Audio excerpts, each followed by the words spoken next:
मित्रांनो, तुम्ही जर एखादा व्यवसाय करत असाल तर व्यवसायासाठी तुम्हाला उद्यम सर्टिफिकेट महत्त्वाचं आहे. आता हे उद्यम सर्टिफिकेट तुम्ही घर बसल्या काही मिनिटामध्ये काढू शकता. आता तुम्ही घर बसल्या कशा पद्धतीने काढायचं आहे, संपूर्ण प्रोसेस आपण या व्हिडिओमध्ये जाणून घेणार आहोत. तर व्हिडिओच्या डिस्क्रिप्शनमध्ये लिंक दिलेली आहे. डायरेक्टली तुम्ही लिंकवरती क्लिक करा किंवा उद्यम रजिस्ट्रेशन हे सर्च करा. त्याच्यानंतर इथं पहिली वेबसाईट येणार आहे, त्याच्यावरती तुम्हाला क्लिक करायचं आहे. आता या ठिकाणी आल्यानंतर आधार नंबर आहे आणि आधारनुसार तुमचं जे काही नाव आहे ते टाकायचं आहे. आता हे दोन्ही टाकून झालं की स्क्वेअर बॉक्सवरती क्लिक करायचं आहे आणि व्हॅलिडेट अँड जनरेट OTP हा ऑप्शन आहे, त्याच्यावरती क्लिक करायचं आहे. आता आधारला जो मोबाईल नंबर लिंक आहे त्या नंबरवरती OTP जाणार आहे. OTP व्हॅलिडेट करून घ्यायचं आहे.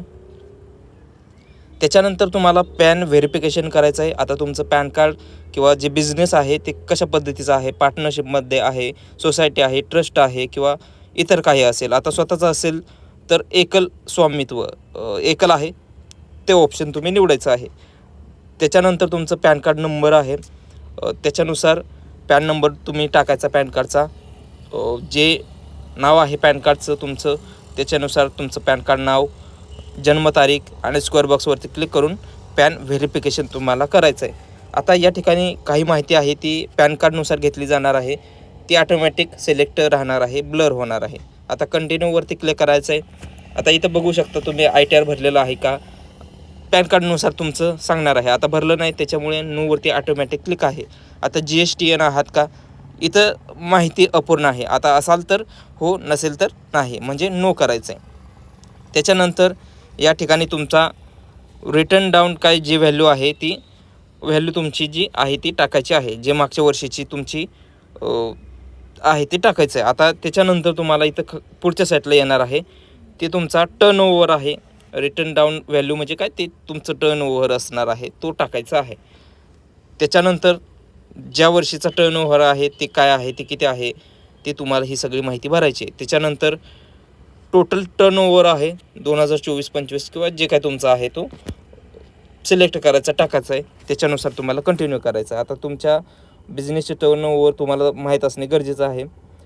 आता या ठिकाणी तुम्ही बघू शकता बेसिक डिटेल आहे, उद्योग व्यवसाय आहे तो कुठल्या प्रकारचा आहे ते टाकायचं आहे. ईमेल ID उद्योगाचा तुमचं जे आहे ते तुमच्या स्वतःचं जे कास्ट सर्टिफिकेटनुसार जे तुमची कॅटेगरी आहे, मेल फिमेल, डिसेबिलिटी जर तुमची आहे, दिव्यांग असाल तर येस, नसेल तर नो करायचं आहे. त्याच्यानंतर जे काही बेसिक ॲड्रेस आहे तुमचा ऑफिशियल ॲड्रेस, तुमच्या जे काही फर्म आहे त्याचा फर्मचा तुमचा ॲड्रेस द्यायचा आहे. म्हणजे तुमच्या उद्योगाचा ॲड्रेस बेसिक जे आहे डिटेल ती द्यायची आहे. हाऊस नंबर वगैरे जे काही स्टेट, डिस्ट्रिक्ट, जिल्हा जे काय आहे ते द्यायचं. आता तुम्ही तुमचा जिल्हा निवडून झाला की DIC ऑफिस आहे हे तुम्हाला चूज करण्याची गरज नाही. पहिला तुमचा जिल्हा निवडून घ्या. सगळी माहिती भरून जिल्हा निवडून घेतला की तुमच्या जिल्ह्यामध्ये जे DIC ऑफिस आहे म्हणजे डिस्ट्रिक्ट इंडस्ट्रियल सेंटर असतं ते ऑटोमॅटिक येणार आहे. आता इथं जो फॉर्म फिलअप होतं त्याच्यानुसार उस्मानाबाद आहे. आता ॲड युनिट आहे, म्हणजेच तुमचं जे काही फर्म आहे ते कोणत्या पद्धतीचं आहे, काय तुमचा बिझनेसचं नाव वगैरे आहे, हे सगळी तुम्हाला माहिती टाकायची. आता प्रयाग ॲग्रो हे आहे. आता तुमची जर अगोदरच उद्यम काढलेलं असेल तर किंवा अगोदरचा एखादा व्यवसाय असेल तर ॲड मोर ह्याच्यावरती क्लिक करून तुमची जी काही बेसिक डिटेल आहे तुमच्या समजा एखादा ऑफिस असेल तर ऑफिस दुसऱ्या ठिकाणी आहे आणि बिझनेस दुसऱ्या ठिकाणी आहे, फॅक्टरी दुसऱ्या ठिकाणी आहे. जर तसं असेल तर सगळी तुमची माहिती ही ॲड मोरवरती क्लिक करून किंवा ॲड प्लांटवरती क्लिक करून तुमची जी सगळी माहिती आहे ती तुम्हाला द्यायची आहे. आता सगळे ऑफिसचे असेल किंवा जे मशिनरी वगैरे असेल, जे पण असेल ते सगळी माहिती तुम्हाला ॲड मोर, ॲड प्लांट याच्यावरती क्लिक करून सगळी माहिती तुम्हाला द्यायची आहे. आता अगोदरची जी काही व्यवसाय होता ती सगळी माहिती दिलेली आहे. आता त्याच्यानुसार तुम्हाला आता इथं UAM रजिस्ट्रेशन नंबर वगैरे जे आहे जुनं असेल, काढलेलं असेल ठीक आहे, नसेल तर NA टाकायचं आहे. यानंतर डेट ऑफ रजिस्ट्रेशन म्हणजे तुमचा उद्योग आहे तो कधीपासून स्टार्ट आहे, जी तारीख आहे तुमची जो व्यवसाय सुरू केलेला आहे ती तारीख तुमची टाकायची आहे. त्यानंतर प्रोडक्शन बिझनेस रेकमेंड आहे किंवा कमांडन्स आहे ते जे आहे ते नो केलं तर काय ऑप्शन येणार नाही, पण येस केलं तर तुम्हाला तुमचं जे काही मॅन्युफॅक्चरिंग आहे, काय झालेलं आहे तुमचं युनिट वगैरे जे पण मॅन्युफॅक्चर करताय ते कधीपासून करताय त्याची तारीख निवडायची आहे. येस केल्यानंतर त्याच्यानंतर तुम्हाला बँकेचं नाव टाकायचं आहे, IFSC कोड, अकाउंट नंबर. आता तुमचं सेविंग आहे की करंट आहे, याच्यानंतर तुमच्या व्यवसायाची ॲक्टिव्हिटी दाखवायची आहे. म्हणजे सर्व्हिसेस असेल तर तुम्हाला ट्रेडिंग, नॉन ट्रेडिंग हे तुम्हाला निवडावं लागणार आहे.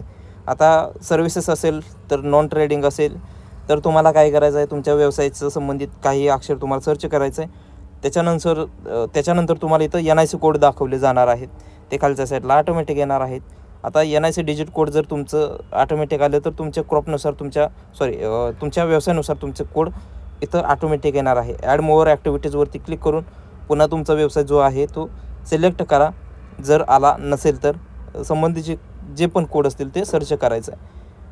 त्याच्यानंतर इथं जे पण तुमच्या व्यवसायामध्ये म्हणजे बिझनेसमध्ये एम्प्लॉईज आहेत, मेल आहेत, फिमेल आहेत, किती आहेत, अदर जे असतील वर्कर असतील ते किती क्वांटिटी जे आहे ते त्याच्यानुसार तुम्हाला बघायचं आहे. आता तुम्हाला कोणतं लोन घ्यायचं आहे, गव्हर्नमेंटच्या योजना घ्यायच्या आहेत, कुठले घ्यायचे आहेत ते सगळे दाखवले जाणार आहेत. जे घ्यायचं आहे त्याला येस करायचं आहे, बाकीच्याला नो करायचं आहे.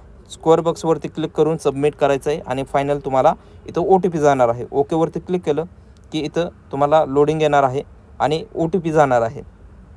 यानंतर तुम्हाला इथं OTP व्हेरीफाय करून घ्यायचा आहे आणि इथं कॅप्चा जो आहे तो टाकायचा आहे. फायनल सबमिशनसाठी फायनल सबमिटवरती क्लिक करायचं आहे, ओके करायचं आहे. ओके केल्यानंतर या ठिकाणी तुमचं उद्यम रजिस्ट्रेशन येणार आहे. आता हा नंबर आहे तो कॉपी करून घ्या किंवा स्क्रीनशॉट काढा, प्रिंट काढा, काय करायचं आहे ते करा, ओके करा. आणि त्याच्यानंतर तुम्हाला काय करायचं आहे, वापस होम स्क्रीनवरती यायचं आहे आणि जे काय तुमचं उद्यम रजिस्ट्रेशन नंबर आहे तो नंबर टाकायचा आहे. जे पण पद्धत आहे तुम्हाला ते लॉग इन वगैरे करायचं, OTP पाठवायचा, ही सगळी प्रोसेस करायची. आणि त्याच्यानंतर तुम्हाला PDF जनरेट होणार आहे लॉग इन झाल्यानंतर. म्हणजे OTP टाकून तुम्ही व्हेरीफाय करून घेतलं की तुमचा PDF तयार होणार आहे. म्हणजे जे काही उद्यम सर्टिफिकेट आहे, आता आपण लॉग इन केलं, जे पण प्रोसेस केलं त्याच्यानुसार सगळी प्रोसेस, माहिती आणि जी काही PDF आहे ती उद्यम सर्टिफिकेट तुमचं जे काय आहे ते येणार आहे. आता जी डिटेल आहे ती तुम्ही बघू शकता. प्रिंट सर्टिफिकेटवरती तुम्हाला क्लिक करायचं आहे आणि या ठिकाणी तुम्हाला प्रिंट काढायची आहे. आता यामध्ये तुम्हाला एडिट करायचं असेल तर तुम्ही करू शकता, पण अगोदरच करायचं आहे. प्रिंटवरती क्लिक केलं की एकदा प्रिंट जनरेट होणार आहे आणि त्याच्यानंतर तुम्हाला काही करता येणार नाही. जर तुम्हाला ही प्रिंट डाउनलोड करायची असेल तर कशा पद्धतीने करायचे, A to Z प्रोसेस पाहिजे असेल तर मला कमेंट करा. त्याच्यानंतर मी 100% फुल डिटेलमध्ये व्हिडिओ बनवेल. एक गोष्ट सांगायची राहिली की जर तुमचा हॉटेल व्यवसाय असेल किंवा फूड सर्व्हिसेस असेल तर तुमच्यासाठी फूड सर्टिफिकेटसुद्धा महत्त्वाचं आहे. आता हे फूड सर्टिफिकेट तुम्हाला घर बसल्या 5 मिनिटामध्ये काढायचं असेल तर त्यासंबंधित जी प्रोसेस आहे ती पाहण्यासाठी स्क्रीनवरचा व्हिडिओ तुम्ही नक्कीच पाहून घ्या.